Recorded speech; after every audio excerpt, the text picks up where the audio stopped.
With the first season of Ahsoka finished, I think it's safe to say we know what was calling to Baylan. One of the final shots in the season finale of Ahsoka Season 1 was Baylan standing on the hands or these statues of the Force gods with the daughter missing, because I think that clearly represents that Ahsoka is taking her place. You can see off in the distance some type of flickering light that is pretty obviously the thing that's calling to him, much like in Clone Wars when Anakin felt called by the brother. So what is over there? What's calling Baylan to it? It's Abeloth. In Legends, the Force gods still existed. These aren't like a new concept that came up in Clone Wars. There's also an extra Force god, the Mother. The Mother became extremely evil, and the Force gods had to band together to actually banish her. Every few thousand years, Abeloth would escape, and the Force gods would have to re-banish her. As we saw in Clone Wars, though, the Force gods are dead, and it could be time for her to be escaping once again. I think at this point, it's pretty obvious to see that she is actually the one calling to Baylan, especially with a hint at the Force gods.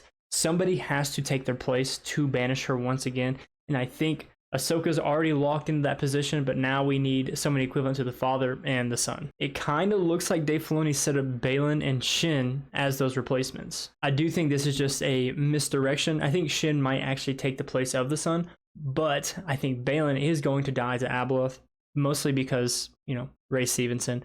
I wish he could see how much love we're all giving him from this project. He's absolutely perfect in that role. I think Anakin is going to be taking the place of the Father, which would make sense, and because you have to remember, they're trying to lead up to the sequels, right?